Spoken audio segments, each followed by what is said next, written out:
21 सितंबर को आतिशी ने सीएम पद की शपथ ग्रहण की। इसके अगले ही दिन आम आदमी पार्टी के राष्ट्रीय संयोजक अरविंद केजरीवाल दिल्ली के जंतर मंतर पर जनता की अदालत में पहुंचे थे। दरअसल इस साल मार्च में केजरीवाल कथित भ्रष्टाचार के एक मामले में गिरफ्तार हुए थे और 5 महीने से अधिक समय तक जेल में थे। हाल ही में केजरीवाल सुप्रीम कोर्ट से मिली जमानत पर बाहर आए हैं। जेल से बाहर आने के बाद केजरीवाल ने मुख्यमंत्री पद से इस्तीफा देने का ऐलान किया था।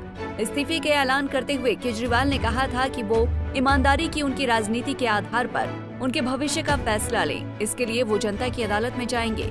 इसी कड़ी में उन्होंने बीते रविवार जनता की अदालत का आयोजन किया, जिसमें नवनिर्वाचित मुख्यमंत्री आतिशी भी शामिल हुई।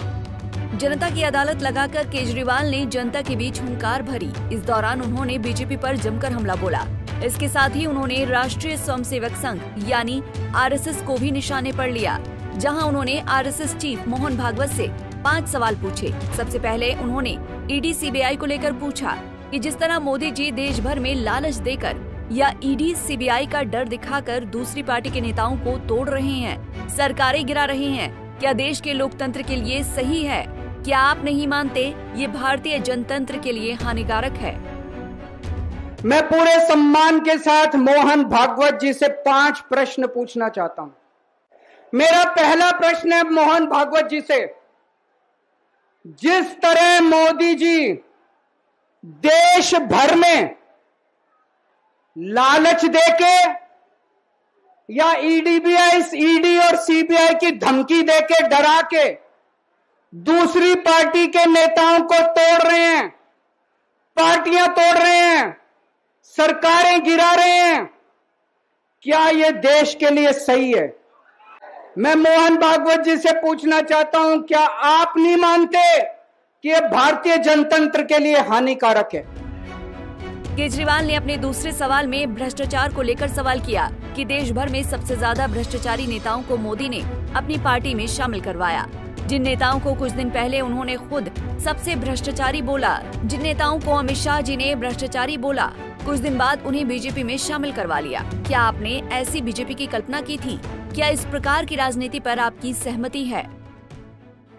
मेरा दूसरा प्रश्न है उनसे, देश भर में सबसे भ्रष्टाचारी नेताओं को मोदी जी ने अपनी पार्टी में शामिल करवा लिया। जिन नेताओं को कुछ दिन पहले मोदी जी ने खुद सबसे भ्रष्टाचारी बोला, जिन नेताओं को अमित शाह जी ने खुद भ्रष्टाचारी बोला, कुछ दिन के बाद उनको बीजेपी में शामिल करा लिया। मैं मोहन भागवत जी से पूछना चाहता हूं, क्या इस प्रकार की राजनीति से आप सहमत हो? क्या आपने कभी ऐसी बीजेपी की कल्पना की थी? अपने तीसरे सवाल में उन्होंने पूछा, बीजेपी आरएसएस की कोख से पैदा हुई है। कहा जाता है कि ये देखना आरएसएस की जिम्मेदारी है कि बीजेपी पथभ्रष्ट ना हो। क्या आप आज की बीजेपी के कदमों से सहमत हैं? क्या आपने कभी मोदी जी से ये सब ना करने के लिए कहा? मेरा तीसरा प्रश्न है मोहन भागवत जी से, बीजेपी आरएसएस की कोख से पैदा हुई है कि नहीं है? कहा जाता है ये देखना आरएसएस की जिम्मेदारी है कि बीजेपी पथभ्रष्ट ना हो।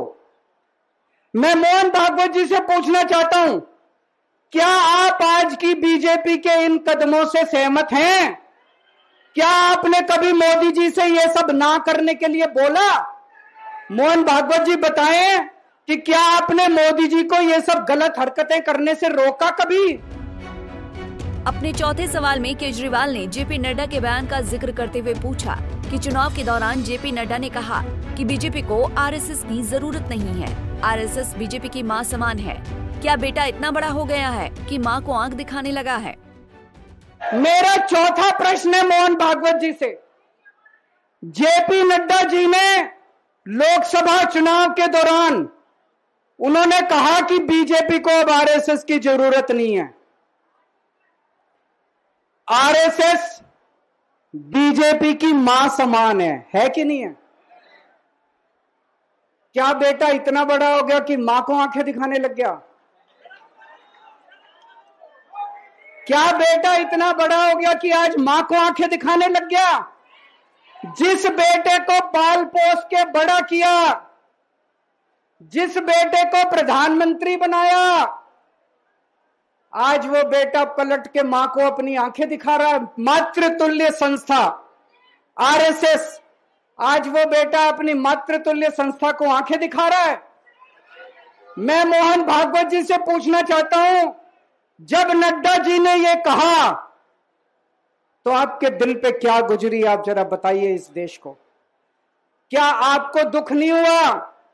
मैं आरएसएस के हर कार्यकर्ता से पूछना चाहता हूं, जब नड्डा जी ने कहा कि हमें आरएसएस की जरूरत नहीं है, क्या आरएसएस के हर कार्यकर्ता को दुख नहीं हुआ? अपने पांचवें और आखिरी सवाल में उन्होंने 75 साल वाले रूल का जिक्र करते हुए पूछा कि आरएसएस बीजेपी ने मिलकर ये कानून बनाया था कि 75 वर्ष का होने पर किसी भी व्यक्ति को रिटायर होना पड़ेगा। अब अमित शाह जी कह रहे हैं कि वो रूल मोदी जी पर लागू नहीं होगा। क्या आप इससे सहमत हैं कि जो रूल आडवाणी जी पर लागू हुआ वो मोदी जी पर लागू नहीं होगा? मेरा पांचवा प्रश्न मोहन भागवत जी से मैं कहना चाहता हूं, आप ही लोगों ने मिलकर कानून बनाया था कि 75 साल के होने पे कोई भी व्यक्ति रिटायर होगा। इस कानून के तहत आडवाणी जी को रिटायर कर दिया, मुरली मनोहर जी जैसे बड़े बड़े नेताओं को रिटायर कर दिया, बीसी खंडूरी जी को रिटायर कर दिया, कलराज मिश्र को रिटायर कर दिया, शांता कुमार को और पता नहीं कितने लोगों को रिटायर कर दिया। अब अमित शाह जी कह रहे हैं कि यह नियम मोदी जी पे लागू नहीं होगा। तो मैं मोहन भागवत जी से पूछना चाहता हूं, क्या आप इससे सहमत हो कि जो नियम आडवाणी जी पे लागू हुआ वो मोदी जी पे लागू नहीं होना चाहिए?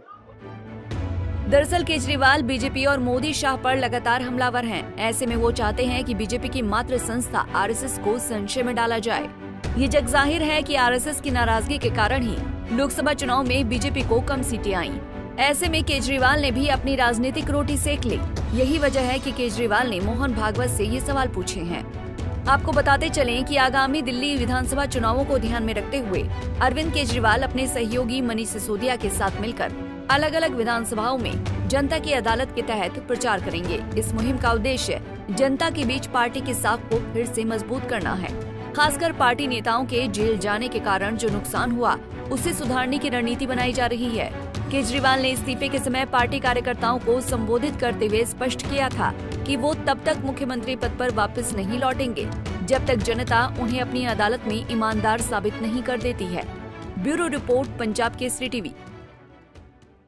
हमसे जुड़े रहने के लिए हमारे YouTube चैनल को सब्सक्राइब करें और नई वीडियो की नोटिफिकेशन के लिए बेल आइकॉन को दबाएं।